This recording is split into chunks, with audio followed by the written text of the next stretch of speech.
What's up, guys?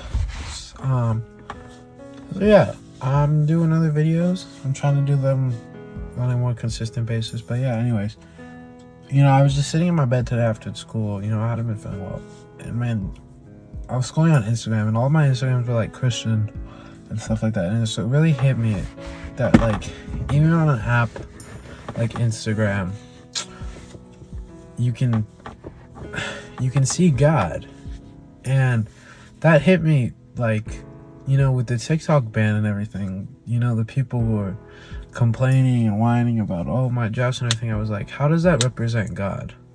Like, we're complaining over an app that takes us time away from God, takes things away from God. And man, I was just sitting there and I was like, and I just left my house and I went for a drive and I ended up at a mountain, as you can see in the back. But I was just like, how can we be so caught up on an app that we spend so much time on, but then we don't spend enough time with God?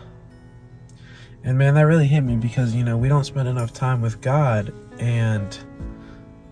but then we complain about TikTok being banned or things like that. And it's like, but then when we're going through trials and hard times and everything, who do we go to? We go to God. We don't go to our social medias, or we shouldn't.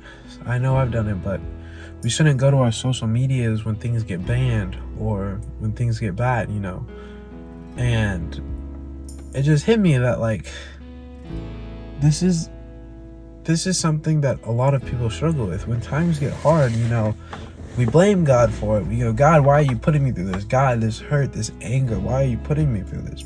But then when things are good, we don't give it to God. It's just, oh, things are good. And it's kind of like a double standard. It's when we're broken and we're hurting and we have pain and emotion and sad, whether that's divorces, relationship breakups, whether that's a test failed or something, you lose a family member, during this time, it's like we sit here and we blame God for it and we ask God why, but then when we're amazing, when we're birthday parties, succeeding, we're doing these things where we're living life, we go away from God. And why is that? Why is it that, you get on a bus with a driver you never know, you put your faith in that. You put your faith when you're getting on an airplane and a pilot who you've never seen before, you know nothing about.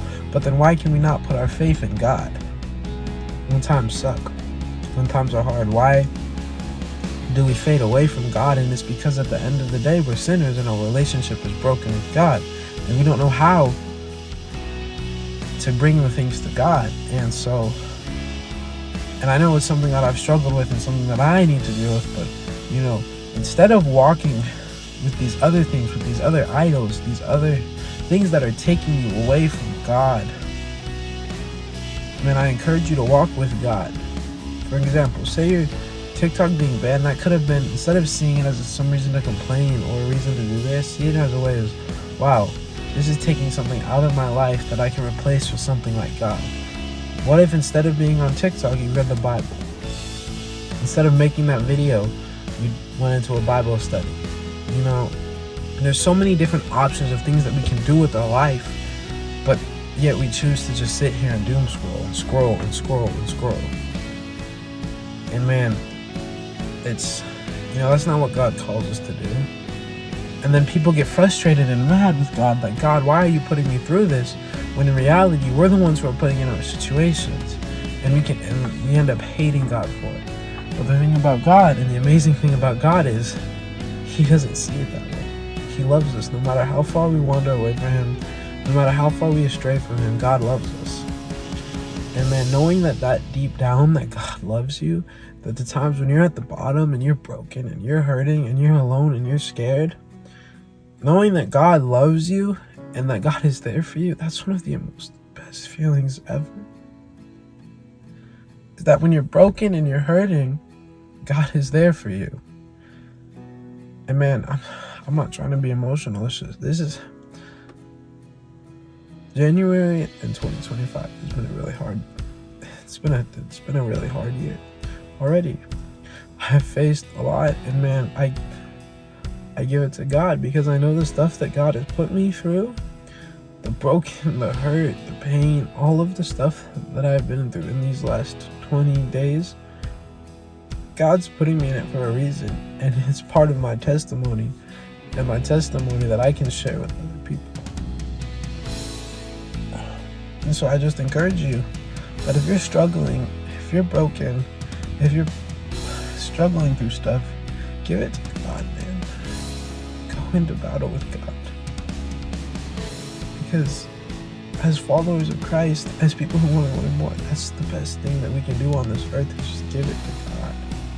Give that pain, give the hurt, give the sorrow, the depression, the anxiety, give it to God. And I pray this for all of you guys. And I hope this helps, but yeah, I'll see you guys.